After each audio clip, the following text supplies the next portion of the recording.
కాంగ్రెస్ పార్టీలో వచ్చిన ఎమ్మెల్యేల మీద అనర్హత వేటు వేయాలని చెప్పారు. ఎవరి ద్వారా ఇప్పించారు? కాంగ్రెస్ లో గెలిచి ఎమ్మెల్యేగా ఉంటూ మరి టిఆర్ఎస్ లో జాయిన్ అయినటువంటి సంబంధిత సోదర మంత్రి గారి ద్వారా ఇప్పించారు. అంటే ఇది ఎవరిని ప్రశ్నిస్తున్నారు? వాళ్ళు రాజీనామా చేసి తీసుకున్నారా? అదే విధంగా మా సీఎం గారికి ఒకరిద్దరు మహిళలు తెల్లారితే మీతోటి వస్తా తమ్ముడు అని చెప్పి ఏం చేసిరో వారు అనుభవించిర్రు. ఆ బాధ ఢిల్లీ దాకా నేను వస్తున్నా అని చెప్పి ఏం మోసం చేసిర్రో రాహుల్ గాంధీ గారి దగ్గర టైం తీసుకున్నాక ఆ బాధ అనుభవించిండు. కాబట్టి కేటీఆర్ గారికి సూచన చేయడం జరిగింది. కాబట్టి ఎవరి పేరు పెట్టలేదు. మీరు మొన్న గవర్నర్ దగ్గర పోయేటప్పుడు మీరు మెమోరాండం ఇచ్చేటప్పుడు మా పార్టీలో వచ్చినటువంటి వాళ్ళ మీద అనర్హత వేటు వేయండి అని ఇచ్చినప్పుడు ఎవరిచ్చారు? సబితమ్మతో ఇప్పించారు.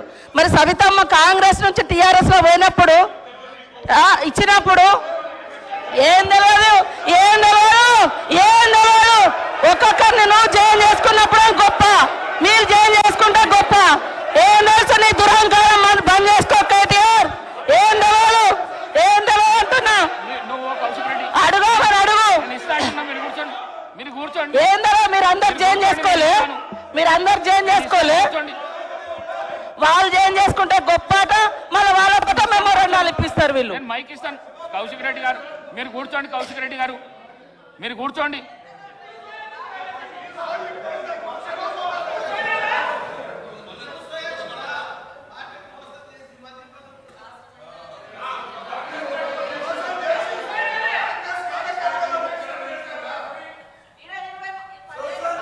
అనుభవించిర్రు.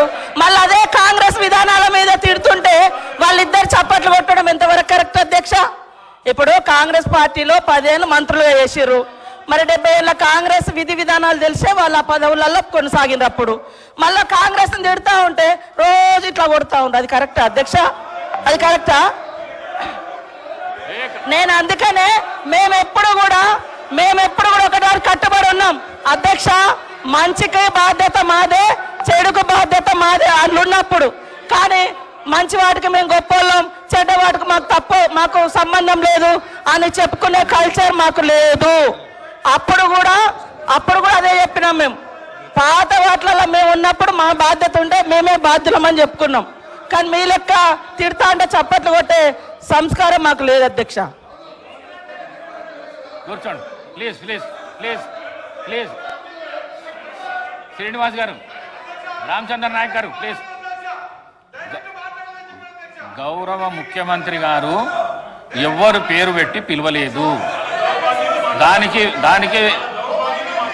దానికి సభా మర్యాదలు కాపాడవలసిన విషయం మీకు కూడా చెప్తున్నా. నేను ఎవరు పేరు పెట్టి పిలవలేదు, ఎవరు పేరు పెట్టి పిలవలేదు.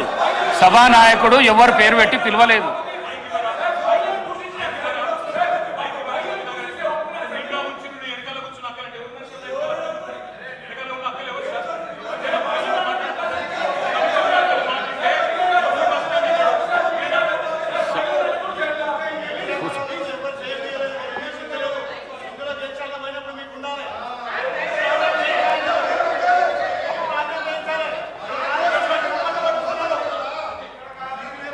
శ్రీమతి సబితా ఇంద్రారెడ్డి. స్పీకర్ గారు మాట్లాడడానికి 1 నిమిషం అవకాశం ఇస్తే మాట్లాడతాను అధ్యక్ష. ఆగండి. రన్నింగ్ కామెంటరీ ఎందుకు? మళ్ళీ మాట్లాడుతున్నాం కదా, మీరు ఇంతసేపు చెప్పారు. మాట్లాడుతున్నాం కదా, ముఖ్యమంత్రి గారు మాట్లాడతారా? ముఖ్యమంత్రి గారు చెప్తున్నాం కదా. మేడం గారు ఈ రోజు ముఖ్యమంత్రి గారు ఎక్కడికి వెళ్ళి వచ్చారు? ఏ పార్టీలకు వెళ్ళి వచ్చారు? ఏ పార్టీలో చేరిండ్రు? మేడం గారు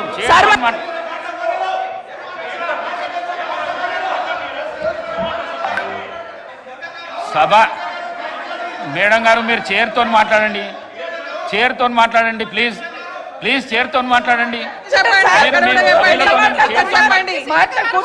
సభానాయకుడు మాట్లాడుతుంటేనే మీరు అగౌరవపరుస్తున్నారు. అధ్యక్ష 1 నిమిషం మీరు అగౌరవపరుస్తున్నారు. ఆగమనండి అధ్యక్ష. మరి మాట్లాడడానికి అవకాశం ఇచ్చినప్పుడు ఆగమనాలి అధ్యక్ష. చర్చ పెడదాం. చైర్తో మాట్లాడండి అధ్యక్ష. తప్పకుండా చర్చ పెట్టుకుందాం. అక్కడున్న లేపాట్లకు వచ్చిండ్రు, ఎక్కడ పోయిందో తప్పకుండా చర్చ పెట్టుకుందాం. గౌరవ ముఖ్యమంత్రి గారు ముఖ్యమంత్రి అయిన తర్వాత కేసీఆర్ ఇంటి మీద వాళ్ళ కాకినా ఇంటి మీద వాళ్ళతో కాల్ చేస్తానడు. ఎంతమంది ఉన్నారు అధ్యక్ష ఇప్పుడు అక్కడ? ఎందుకు చేర్చుకున్నారు అధ్యక్ష? గౌరవ ముఖ్యమంత్రి గారు ఎంజాయ్ చేస్తున్నారు ఇప్పుడు మాట్లాడుతుంటే. గుండె మీద చేసుకొని చెప్పాలి అధ్యక్ష ముఖ్యమంత్రి గారు కూడా. ఆ రోజు నేను అక్కగానే ఆశీర్వదించిన, ఆ రోజు పార్టీలోకి వస్తున్నప్పుడు ఒక అక్కగా ఆశీర్వదించిన, బాబు నువ్వు చాలా పెద్దగా ఎదుగుతావు, ఈ రాష్ట్రానికి ముఖ్యమంత్రి అవుతావు, రాయి పార్టీలకని ఆహ్వానించిన నేను. ఈ రోజు మరి నన్నెందుకు కక్ష తీర్చుకుంటున్నాడు నాకు అర్థమైతలేదు. ప్రతిసారి ప్రతి అసెంబ్లీలో ఒక్క నిమిషం ఆగండి చెప్పనియండి. ఒక ఆడబిడ్డ బాధ అవుతుంటే వినే స్థితిలో లేరా? వినే స్థితిలో లేరా మీరు? ఎందుకు నన్ను టార్గెట్ చేసిండు? మాట్లాడి చెప్పండి అధ్యక్ష, ముందు కంట్రోల్లో పెట్టండి అధ్యక్ష. అధ్యక్ష ముఖ్యమంత్రి గారు ఒక మాట అన్నారు కేటీఆర్ గారిని, నీ వెనక కూర్చున్న అక్కలను నమ్ముకోవద్దు, మోసం చేస్తున్నాను. ఏం మోసం చేసినాం అధ్యక్ష? ఏం ముంచినాం అధ్యక్ష? ఈయనను ముంచినాం అధ్యక్ష. ఈయనను బతిన్లాడి పార్టీలోకి రా తమ్ముడు అని చెప్పి, నువ్వు వస్తే భవిష్యత్తులో ఈ పార్టీకి నువ్వు ఆశాకిరణం అవుతావు అని చెప్పి పార్టీలోకి ఆహ్వానించినా లేదా గుండె మీద చేసుకొని చెప్పమనండి అధ్యక్ష. ఎందుకు టార్గెట్ చేస్తున్నావు? ఏం మోసం చేశాం? ఇప్పుడు కాదు అధ్యక్ష, ఎలక్షన్లు వచ్చినప్పుడు కూడా నా కాన్ఫిడెన్స్ అట్లేగా అధ్యక్ష. సభ పొద్దున ఒక మాట మాట్లాడుతుంది. ఏం మాట్లాడినాం? పొద్దున ఒక మాట, రాత్రి ఒక మాట. ఎవరిని అవమానిస్తున్నావు ఒక్కసారి ఆలోచించండి ముఖ్యమంత్రి గారు. ఎందుకు అవమానిస్తున్నావు? ఎందుకు కక్ష? ప్రతిసారి టార్గెట్ చేస్తున్నావు. ఈరోజు ఏం మోసం చేసినాం? మేము ఆడబిడ్డలం విత్డ్రా చేసుకోవాలి అధ్యక్ష.